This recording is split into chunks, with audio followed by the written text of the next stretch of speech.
सुनो, दिशा विहीन होना सबसे बड़ी बाधा है भैया। जिस आदमी को दिशा मिल गया ना, वो आदमी फिर खिल जाता है, और जिस आदमी के पास दिशा नहीं है वो जिंदगी भर घूमता रहता है। देखो, ज्ञान के मिलने का मतलब ये नहीं है कि आपको दिशा मिल जाएगा। अभी जो हम ट्रेनिंग कर रहे हैं, जो अभी हम आपको सिखा रहा हूं, इसका मतलब ये नहीं है कि आप जिंदगी में कुछ पा लोगे, जिंदगी में आप सफल हो जाओगे, इसकी कोई गारंटी नहीं है। ये तो सिर्फ ज्ञान मैं आपको दे रहा हूं, सिखा रहा हूं। लेकिन इसके बाद आपके पास दिशा है कि नहीं, इस ज्ञान को आप कहां इस्तेमाल करोगे, इसकी क्लैरिटी, इसका डायरेक्शन आपके लाइफ में अगर है, आप कामयाब हो जाओगे। इस ज्ञान को उठाया, यहां से ज्ञान लेकर के गए, वहां इस्तेमाल कर दिया, उड़ेल दिया, पूरा लग गए इंप्लीमेंटेशन में, खेल कर दोगे फिर आप। लेकिन अगर दिशा ही नहीं है तो इस ज्ञान को इंप्लीमेंट कहां करोगे आप? कभी करे नौकरी कर लेता हूं, कभी ये काम कर लेता हूं, कभी इधर कर लेता हूं, कभी 2 लाख, कभी 4 लाख, कभी 3 लाख, कभी ये कभी वो, ज्ञान सारा बह जाएगा, इस्तेमाल कर ही नहीं पाओगे। अर्जुन ने आंख की पुतली भेजी थी ना स्वयंवर के लिए, 5 पांडवों को बराबर शिक्षा दी थी द्रोणाचार्य ने, ज्ञान तो सबको बराबर दिया था। लेकिन भीम को पूरा गाछ वाच आम सब दिख रहा है, किसी को पूरा बगीचा दिख रहा है, किसी को पूरी मछली दिख रही है, किसी को कुछ दिख रहा है। लेकिन भेद कौन पाया? अर्जुन। ज्ञान तो सबको बराबर दिया जा रहा था, लेकिन अर्जुन ही भेद पाया, क्योंकि अर्जुन का भैया दिशा फिक्स था कि मुझे तो धरती का सबसे श्रेष्ठ धनुर्धर बनना है। यह दिशा उसका फिक्स था।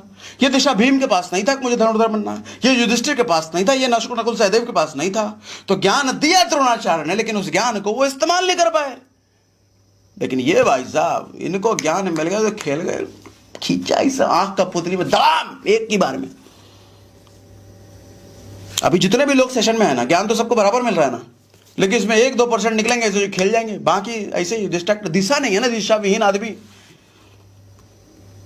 समुद्र में वो जो बड़ा बड़ा जहाज होता है, समुद्र में कोई रास्ता तो दिखता नहीं है, वो कंपास के भरोसे चलते हैं, वो उनके पास मशीन होता है, वो उनको रास्ता बताता रहता है कि इधर जाना है तुझे।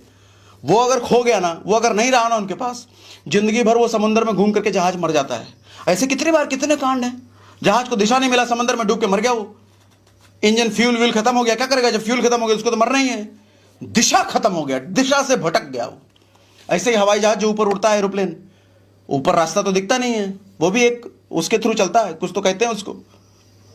वो अगर गुम हो गया, फिर तो हवाई जहाज घूमते घूमते घूमते खेल खत्म हो जाएगा उसका। इंसान के साथ भी यही है। जिस आदमी के जीवन में दिशा नहीं है, वो कितना भी टैलेंटेड हो, कितना भी अच्छा बोलना आता हो, कितना भी अच्छा उसको प्लान करना आता हो, जितना भी अच्छा सेल करना आता हो, कुछ नहीं कर सकता वो, कुछ नहीं कर सकता वो।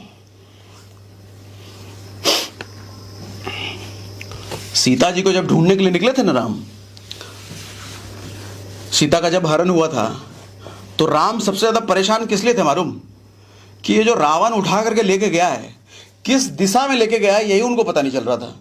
दर बदर भटकते जा रहे हैं। अरे तुमने देखा है क्या किस दिशा में ले गया? तुमने देखा है कि किस दिशा में ले गया? कभी जटायु मिल रहा है, कभी कोई मिल रहा है, कभी कोई मिल रहा है, सबसे पूछ रहे हैं दिशा बताओ भाई, किस दिशा में लेके गया है ये बताओ। वो दिशा पूछ रहे थे, क्योंकि उनको पता था दिशा पता चल गया तो फिर तो मैं खेल कर दूंगा, मार ही डालूंगा। दिशा ही नहीं समझ आ रहा। बाद में पता चला भैया लंका रावण ले गया है। अब समझ में, अच्छा दिशा फिर दिशा पता चल गया तो आदमी खेल कर दिया।